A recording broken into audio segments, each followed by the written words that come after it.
Hello YouTube, my name is Sky, and today I'm going to show you how to get started with drawing in Photoshop. Now when you first open up Photoshop, whether you have Photoshop CS6 like I do, or CS5, which is fairly similar, this is probably the first thing you're going to see. The first thing you're going to want to do is click this button up in the upper right that says Essentials, and it'll drop down a menu of all the workspaces in Photoshop. And the one that you probably want to use right now is Painting. So the first thing you're going to want to do after that is go to File, and New.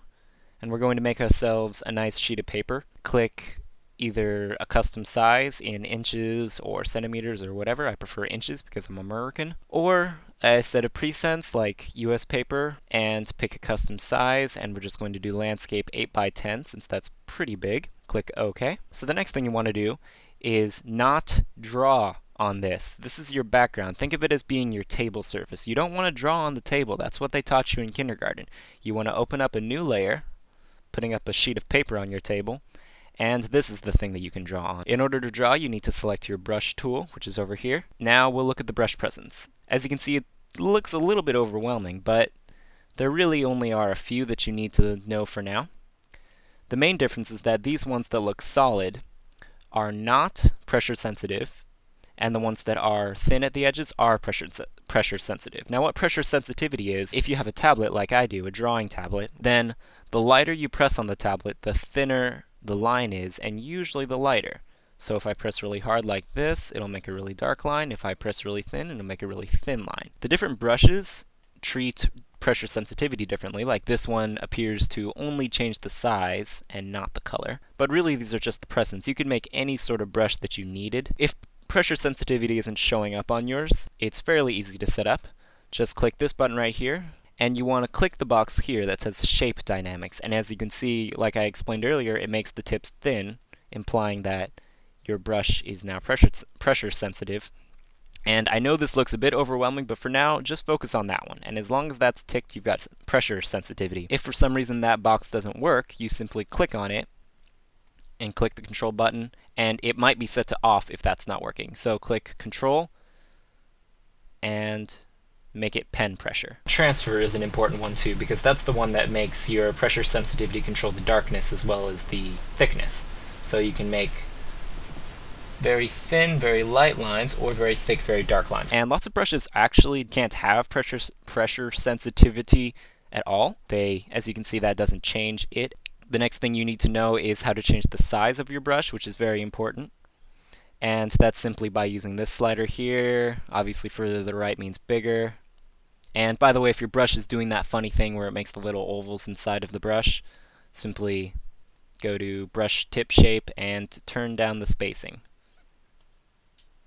There, that's better. It'll lag more, but you know, if you want that good line, you're gonna have to put up. You can also change it up here if for some reason that's easier for you. And you can also use the bracket keys, which are the ones near your P, near the P button on your keyboard. Right bracket makes it bigger, left black bracket makes it smaller.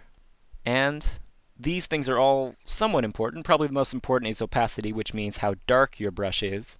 So for example, if we have high opacity, it'll make a very dark line. If we have a low opacity, it'll make a very light line.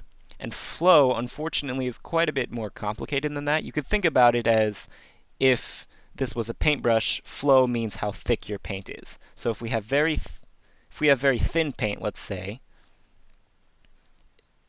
even though our opacity is very high, it's making a more grayish. And the important thing about flow is that when flow is low, you can see how the strokes are sort of being seen over each other as if the paint is sort of transparent. So low flow means paint that's more transparent, like this, and high flow means that it's less transparent. You can see less paint underneath it. Another thing that you should know is that lots of these brushes don't actually work with size, like these ones that are shaped like a pencil in CS6, I'm not entirely sure if they have them in 5, don't actually change size when you change size, basically because it's acting like an actual pencil. And so as you make the pencil bigger, the point is the same size. And so no matter how thick of a pencil you have, the point on the end of it is the same size. So it's not very useful, but that's not really important. Just remember that you need to use these guys, the ones that are just dots, if you want to be able to change their size with the buttons. So the next thing is, of course, the eraser tool. The eraser tool is right down here, or if you have a pen tablet like I do, some of them you can flip over the pen and use the back of it to erase, just like a real pencil. Unfortunately, not like a real brush. Or if you don't have that, you can just switch over like that. And the whole opacity and flow thing and size all work with erasers just like they do with brushes. Oh, one thing I forgot, kind of important. Undoing works a little bit differently in Photoshop. Instead of just being Control-Z like works in most programs, it just goes back and forth. The way that you want to undo in Photoshop is by pressing Control-Alt-Z, and then it'll go back and back and back. So if you make a mistake, you can just press Control-Alt-Z and hit Z over and over until your mistakes are no more. Because that is why we all bought tablets, right? That handy undo button. And let's say you got rid of too many lines, just press Control-Shift-Z, and that brings them back. That's the step forward button. And if for some reason you have a phobia of keyboards, you can do that by clicking Edit and then step forward or step backward, right up there. So the next thing you should learn how to do is how to move your drawings around, or parts of your drawings. And you use these three tools up here for it, or at least those are the ones that I use. This one is called a mark tool, or marque. I'm not really sure. It's possibly French. It's spelled sort of funny.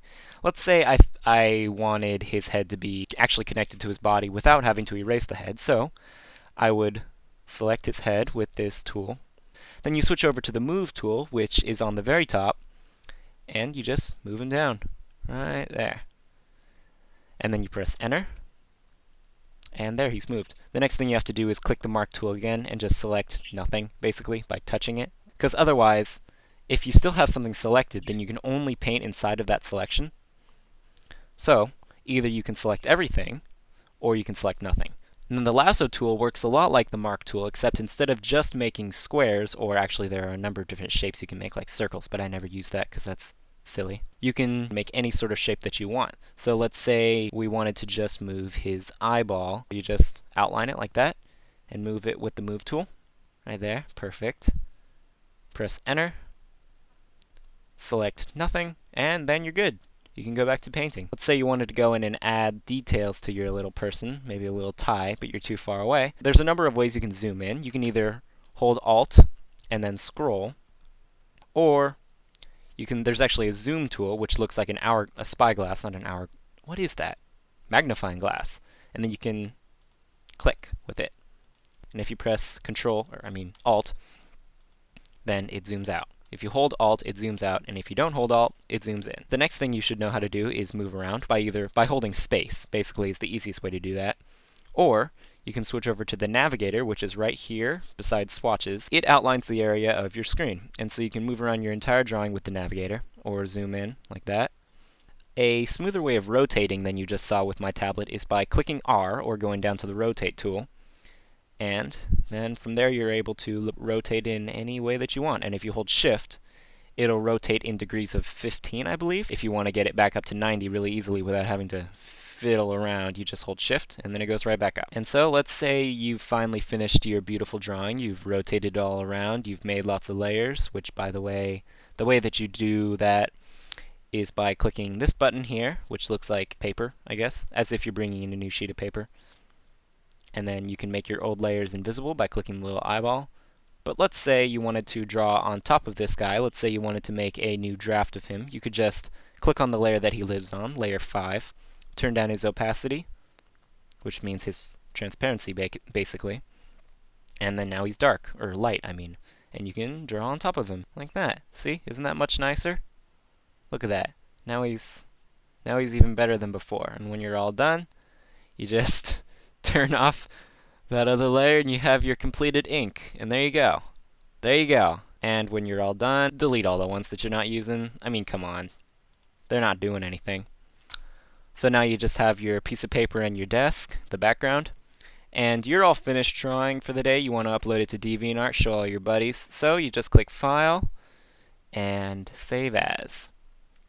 Now, if you want to change your drawing for later, you save it as a PST, a Photoshop file, and then give it a name, My Brilliant Drawing.